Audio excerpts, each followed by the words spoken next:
Okay, back at it. So number one was C. That is correct. That's our K value. And I can show you right here. It is this. K is constant with units of dollars per square foot. So K is our money. That's pretty much all you need to extract out of that.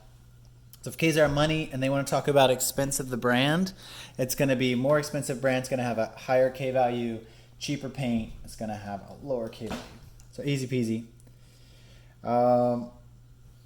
Number three, let's take a look. If 3r is 18, what's the value of 6r plus 3? Well, 3r is 18, so we know 6r is what? 36 plus 3. 36 plus 3, so 3r is 18, so 6r is clearly 36, right? So we get 39d. Cool, flying. Good. See how fast we can do the first couple. All right, number three. Which of the following is equal to a to the 2/3? Okay, so this one plays on some prior knowledge, how much you paid attention in our exponents classes.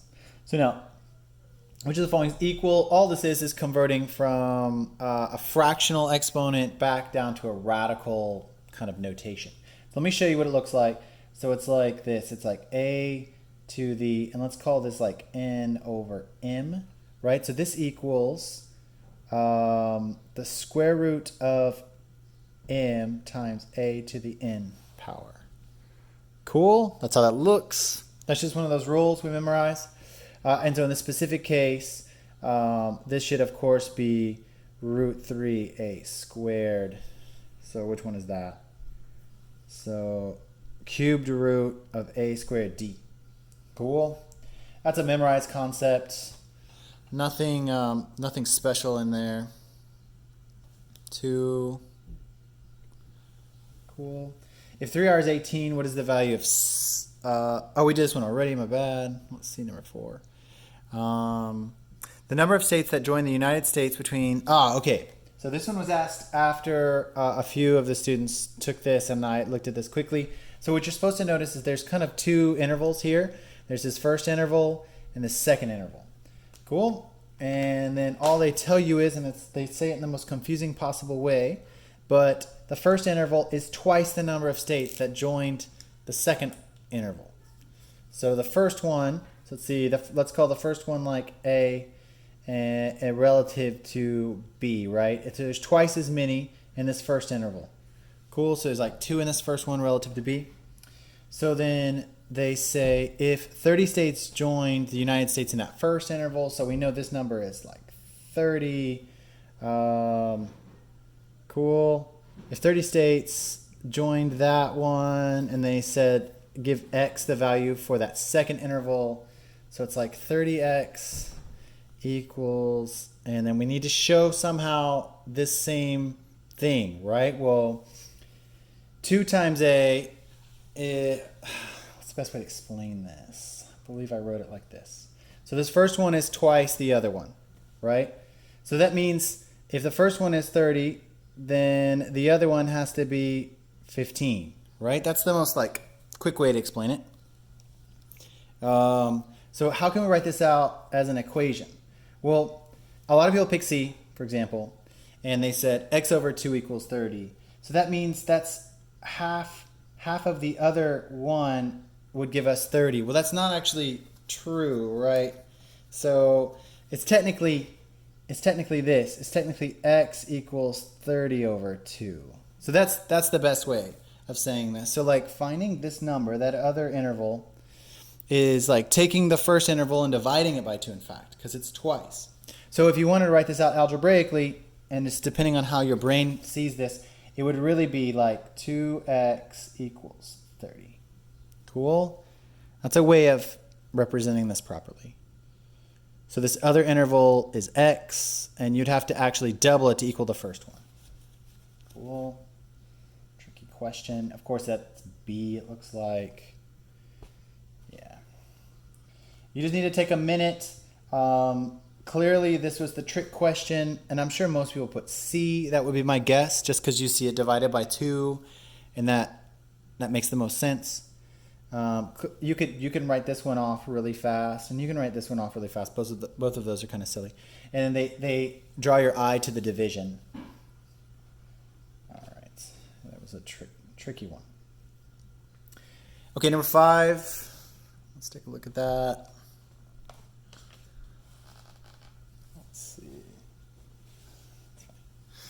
Okay, number 5 says, if 5 over x is that, blah, blah, blah, what is x over 5? Okay, so this is a straightforward one. If 5 over x is this, they just want you to flip it, right?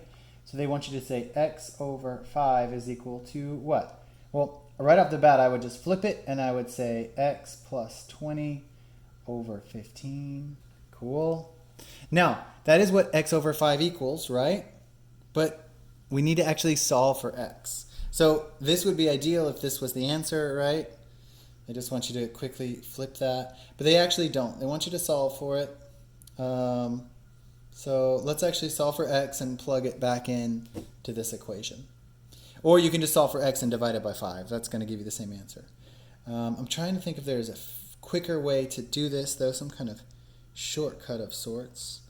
And no, because they want some kind of outputted value. So anyways, cross multiply. What do we get?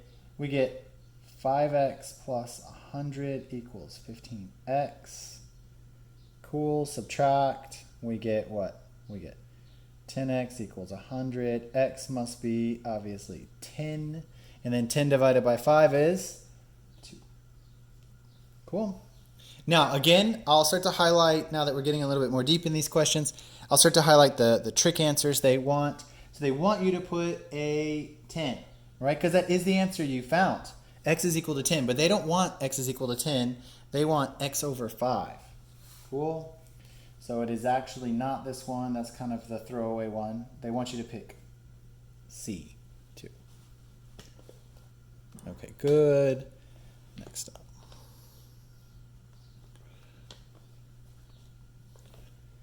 Let me erase all those. Okay, we're doing good on time, too. Okay, this is the one that I was asked about as well in our little group chat after the test, and this is a big skip problem. So I can walk out these thoughts. I'm going to come back to it, though. So this one is one that I would definitely skip. This is a huge waste of time. Cool? So I'm going to skip it just like I would in reality and move on. It's just wasting your time. Okay, number 7. Let's see number 7. It says, here's a table. Here's a bit of instructions. They say the function f is defined by this guy. It says, which of the following must be a factor? So this is tricky. So you would have to recall from graphing what a factor is. So let's just graph something over here real fast.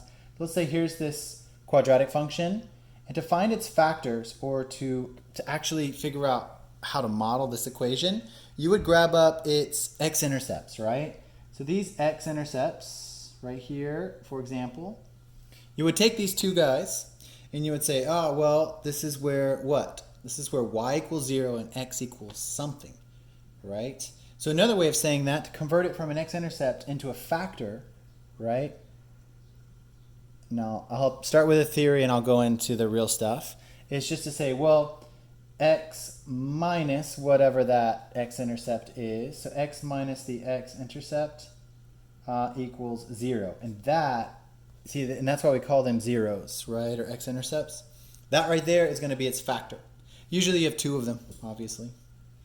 So I'll play this out, but with specific information. I'll show you what's going on in our head. So we need a factor. So we look here for what? An x-intercept. Right, so the x-intercept is where x is something and y is 0. So notice y is 0. Cool. So x is 4. So that means x equals 4 when y equals 0. That's perfect. So that means the factor must be x minus 4. Cool. Of course, that equals 0. That's how you'd figure this out backwards. So that's its factor. That's its x-intercept. And you pull this, you just extract this from the chart. Cool. And if you graphed it, obviously you could see the same information. So that should be C as well. That's one of those graphic theory problems. So hopefully you guys were good at that. Here's number 8. The line y equals kx plus 4, where k is constant, is graphed on xy plane, blah, blah, blah. Point CD, where c is not 0 and d is not 0, where the slope in the line in terms of c and d. Weird. So the line is that, where k is constant, is graphed. The line contains the point CD. Okay. What is the slope of the line? Okay, so we've got some choices for slope. It says, what is the slope of the line in terms of CD? So let's plug in this point to the equation above. So let's say this is our CD, this is our x value, that's our y value, right? So let's plug this guy in. So this would be, y would be d, so this would be d equals kc plus 4. All right, cool. And it just says, what is the slope in terms of c and d? So they just want us to solve for k, I guess, right? That would make sense. So let's solve for k. That's our slope. Right, you can't just say the slope is k. That's true, but they actually want you to solve for k in terms of everything else around it.